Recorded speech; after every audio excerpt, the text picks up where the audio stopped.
que vous pouvez vous présenter? Bonjour, donc je m'appelle Lucie Desblancs, j'ai 52 ans et j'ai 2 enfants.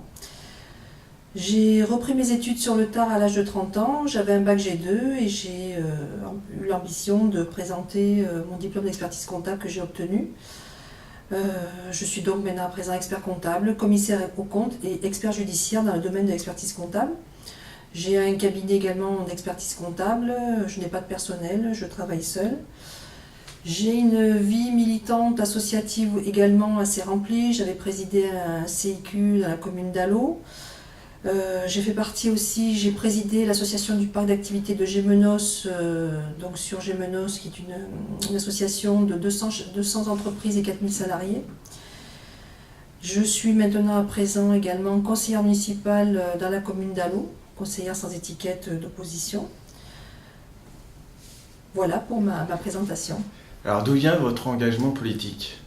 Alors mon engagement politique est venu tout naturellement. C'est que quand on a passé son temps et sa vie à éduquer sa famille, ses enfants de la manière du mieux que l'on puisse faire et que l'on travaille de façon très dure, qu'on reprend ses études, qu'on travaille le soir en plus de son, enfin qu'on étudie le soir en plus de son emploi pour gagner sa vie, et qu'on essaie de montrer un exemple de famille respectable et digne, et puis surtout d'avoir le mérite du travail qu'on a pu apporter. Quand je suis arrivée sur la commune d'Allot, il y a beaucoup de choses qui m'ont interpellée, qui m'ont un petit peu frustrée dans cette configuration que je m'étais faite de ma vie professionnelle et familiale. C'est-à-dire que nos libertés individuelles sur Allot étaient régulièrement bafouées. Je suis arrivée sur Allot en 2001. Et c'est à l'époque où j'étais diplômée également, à ce moment-là. Donc pour moi, tout s'ouvrait à moi, un nouveau cabinet, une nouvelle maison, et puis un constat sur cette commune qui était assez bizarre. Je venais d'une commune qui était de Plan-de-Cuc, où tout se passait très bien, il n'y avait pas de problème particulier. Et puis là, beaucoup d'atteintes à nos petites libertés individuelles qui s'accumulaient. Et puis à ce moment-là aussi, il y avait la révision du PLU sur notre secteur, qui se présentait de manière assez bizarre également. Et à force de chercher à comprendre et de gratter un petit peu plus, on s'est trouvé qu'il y avait aussi beaucoup d'irrégularités aussi au niveau des obtentions de permis de construire, ainsi que les refus qui sont à géométrie variable. Tout dépend qui demande le permis et il sera octroyé ou refusé en fonction de la personne qui l'a demandé, ce qui pour moi n'est pas du tout de la démocratie. On a entendu parler d'enveloppes aussi qui sont versées pour l'obtention de permis de construire ou tout simplement pour obtenir des logements sociaux, mais ça, bon, une enquête judiciaire à ce sujet actuellement, ce qui n'est pas trop tôt.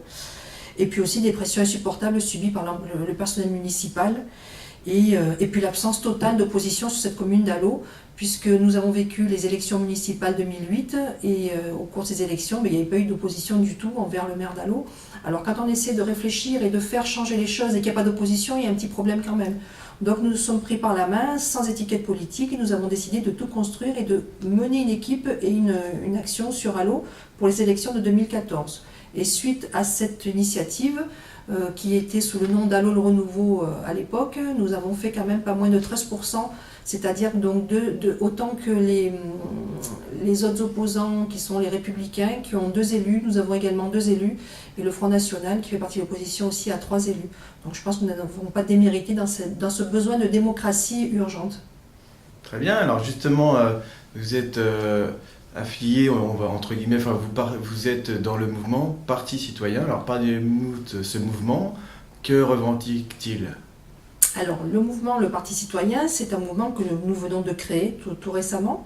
Il est issu aussi du constat qu'on a fait au cours de ces élections municipales où on n'avait pas spécialement de consistance vis-à-vis des médias, encore moins devant nos opposants qui se sont régalés à faire croire tout et son contraire sur nous en disant qu'on venait de tel horizon ou tel autre horizon, alors que ce n'était pas vrai. Par contre, c'est vrai que nous avons un mouvement qui a réuni, qui a largement rassemblé beaucoup de monde de tout horizon confondu.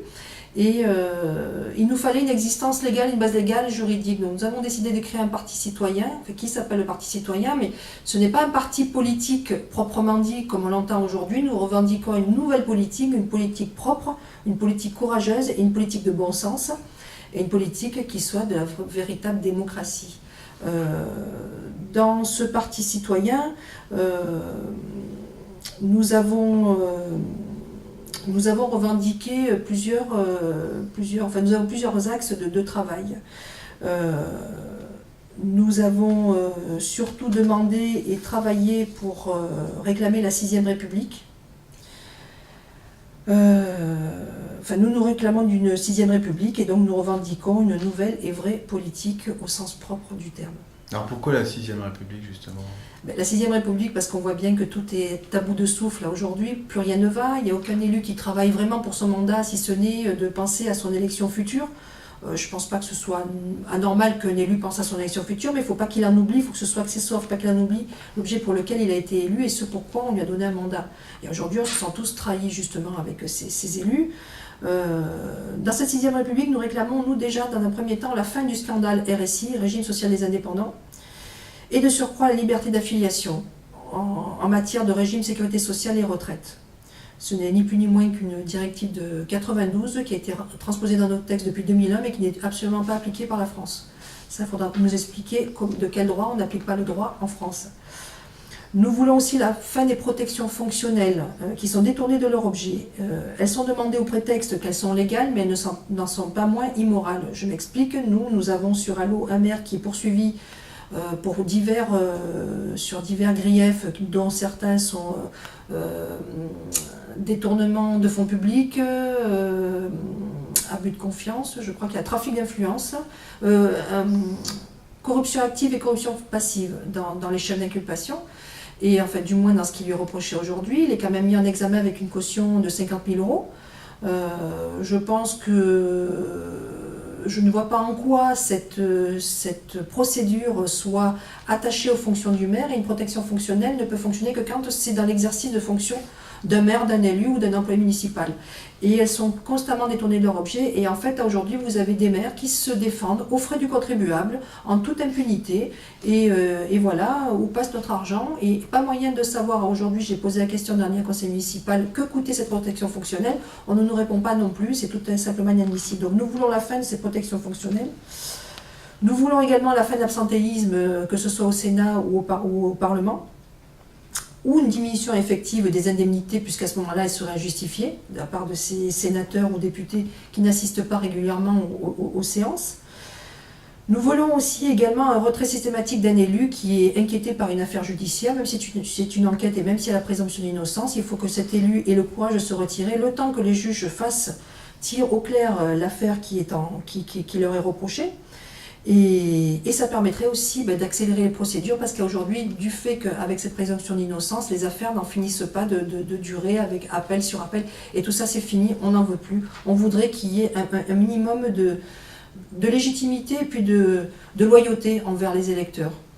Voilà. Et nous avons comme exemple, aujourd'hui, vous avez Sylvie Andrieux qui siège sur les bancs de l'Assemblée avec un bracelet électronique. Et vous avez tout récemment M. Balkany qui décide enfin à se retirer de l'investiture des Républicains qui lui avaient été nommés, au prétexte qu'il anticipe le cumul des mandats. Je ne vois pas qui va faire croire ça. Donc arrêtons un peu l'hypocrisie et parlons de vrais sujets.